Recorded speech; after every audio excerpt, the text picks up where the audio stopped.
Oke, coba deh kita dengar suara dari PDIP, boleh nggak Pak pimpinan? Kita dengar dulu ya, suara dari koalisi ini. Tapi sayangnya ini nggak adil juga karena nggak ada Polri di sini, ya. Kan harus diberi kesempatan juga dong hak jawabnya pada Polri. Tapi kita dengar. Hak angket harusnya dilakukan juga untuk penegak hukum yang lain dong. Oke deh, silakan Pak Wayan. Saya punya data yang berbeda. Kalau dibilang memuaskan, memang tidak mudah manusia itu puas. Tapi kalau menyenangkan, ini contohnya. Ada 3 menteri yang sama sekali tidak dibela dan tidak ada diintervensi oleh Pak Jokowi ketika dia diurus oleh KPK.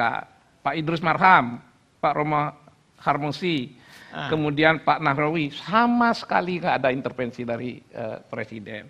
Kepala-kepala daerah berapa yang ditangkap? Tidak ada intervensi.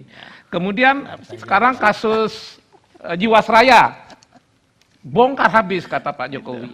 Kemudian Asabri, polisi, kejaksaan bergerak bersama dengan KPK sesuai dengan porsi masing-masing.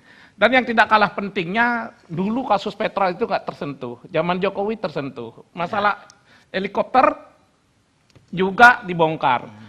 Ada menyangkut masalah rakyat kecil, ini datanya sengaja saya rinci. Masalah baik Nuril, itu diberi amnesti. Bagaimana bilang Pak Jokowi nggak memperhatikan rakyat kecil? Diberi amnesti. Kemudian ada orang yang membunuh. Kalau soal rakyat kecil yang mungkin mengkritisi pemerintah, mengkritisi pihak-pihak tertentu, ada datanya nggak Pak Wayan? Ini kita habiskan dulu ya. Kemudian saya punya datanya. Saya punya data Rule of Law Index. Oke, kita kekerasan dulu terhadap ya, anak misalnya. Oke. Kekerasan terhadap anak ini Pak Jokowi kan agak keras membela. Dan terakhir ada seorang yang sedang memegang telepon mau dirampas, kemudian dibunuh si perampas. Pak Jokowi memberi penghargaan pada orang si pemegang handphone ini. Artinya orang-orang kecil banyak dibela. Oke, sekarang kita kasih kesempatan juga Pak Fadlizon ini, yang antara oposisi dan koalisi ini. Kalau menurut saya jelas ya, jelas sekali bahwa kita mengalami krisis hukum, itu jelas sekali. Dan menurut saya tidak ada penegakan hukum yang betul-betul proporsional gitu ya. Dan ini menurut saya ada indikator-indikator yang cukup jelas ya, misalnya indeks demokrasi kita menurun. Kemudian ada ketakutan orang sekarang mulai berbicara di depan publik, ya, masalah freedom of expression, itu 43% kalau nggak salah ada survei baru-baru ini mengatakan semakin takut. Ada 21% orang semakin takut untuk berorganisasi. Ini adalah cara-cara represi yang jelas-jelas menurut saya sangat membahayakan masa depan demokrasi kita. Sehingga hukum itu dijadikan alat kekuasaan dan subordinasi dari kepentingan-kepentingan politik. Dan itu saya kira nyata kok. Dan datanya itu kurang banyak menurut saya untuk menunjukkan itu. Tapi jadi, cukup Pak Fadlizon. Pak Ketua juga jawab biar imbang, biar Kang Maman dulu. Soalnya Pak Fadlizon kan lama-lama sama dengan YLBHI nggak bisa dibedakan ini.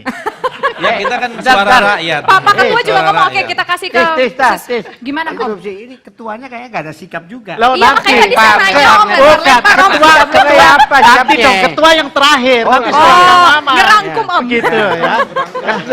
Itu ketua yang terakhir. Ketua pengen selamat ketua. Silakan.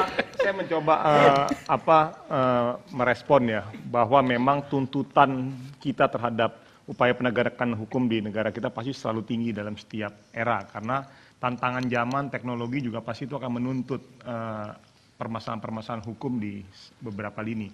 Namun poinnya begini, kita setuju bahwa memang upaya penegakan hukum harus terus diintensifkan dan dijalankan oleh pemerintah. Namun saya juga yang ingin saya kritisi bahwa kalau kita hanya mengambil kesimpulan proses penegakan hukum hanya dari sekedar permasalahan demonstrasi dan lain sebagainya, itu pun tidak fair. Bukan berarti ini tidak prioritas, tapi tidak fair. Karena banyak sekali permasalahan ini di semua sektor. Misalnya contoh permasalahan yang sederhana saja di daerah-daerah pedalaman, di daerah perkampungan segala macam. Misalnya di kebun sawit segala. Artinya maksud saya berharap teman-teman yang ada di sini juga jangan mengcapture permasalahan indeks penegakan hukum hanya sekedar dilihat dari demonstrasi saja. Itu hanya salah satu. Tapi Tapi poinnya di maksud- demonstrasi yang dikeluhkan benar ya? Iya, terjadi ya, masih artinya ya? begini maksud saya. Nggak, gini. masih terjadi benar ya? Iya, maksud saya begini. Artinya kalau artinya Poinnya untuk begini. penegakan di kelapa sawit lebih parah, maksudnya itu Iya yang itu saya dia, tangkap. artinya begini, proses penegakan hukum juga, memang kita harus mengakui bahwa upaya kita untuk mendorong proses penegakan hukum harus terus dijalankan. Baik. Positioning DPR adalah sebagai salah satu tugas adalah melakukan pengawasan di sektor penegakan hukum, terutama Komisi 3, tentu kita sepakat. Tapi maksud saya yang ingin saya sampaikan dalam forum yang terhormat ini, kurang objektif juga kalau kita hanya sekedar melihat dari sudut pandang permasalahan penegak hukum dari masalah aksi. Karena banyak permasalahan penegakan hukum, artinya kita Aksi itu buntutnya ke sampel soal kasusnya banyak. ada nyawa yang hilang. Iya, Iya. Dan- banyak. Bukan saya sekedar paham, aksi, tapi ya. begini, saya paham setengah dalam arti memang masih banyak persoalan lainnya. Tadi saya katakan saya punya data rule of law index yang bukan dibuat oleh kita dan itu dibuat untuk secara Oh, yang akan dunia. disampaikan tadi. Iya betul, untuk criminal justice atau proses pidana itu angka kita 86, peringkatnya dari 126. Kemudian civil justice, keadilan di sektor perdata 97 dari 126 negara. Order and security itu lebih parah 111 dari 126. Fundamental rights 75 sampai 126. Dan betul sekali tadi kalau kita lihat ini kan data sehari-hari nih civil Itu valid datanya. Oh valid, itu bisa dicek. Begitu ya. World Justice Project. Dan itu bukan lembaga yang kritis. Saya ambil data ini bukan data yang kritis. Ini mungkin data yang akan dikecam juga oleh kawan-kawan saya. Ngapain Jadi pakai data yang itu? moderat itu masih. Betul sekali, data yang moderat. oke. Nah, jadi kalau pakai data itu saja sudah begitu, bagaimana dengan data tadi buruh? Dan tapi Oke. sebenarnya jangan begini, Oke. aksi buruh itu jangan dianggap sepele karena kebebasan sipil, kebebasan menyampaikan pendapat adalah sarana untuk mendapatkan hak yang lainnya. Baik. Mereka beraksi untuk mendapatkan pesangon, Baik. upah yang layak. Kita Oke. dapat poinnya. Nah, nanti Ketua, dulu. tahan dulu. Ketua. Kita harus iklan dulu, harus iklan. anggota Dewan yang terhormat. Nanti saya minta suara ketua nih supaya Ketua tidak mendapatkan keadilan ini. Oh, di ketua sini. dapat keadilan, Oh, tapi begini. nanti ketua. Kita Oh, dikejar begitu. iklan dulu Baik, ketua. baik, Nanti kalau saya ke begitu. ketua. Dan pemirsa Dua Sisi bersama Wadimor akan kembali sesaat lagi.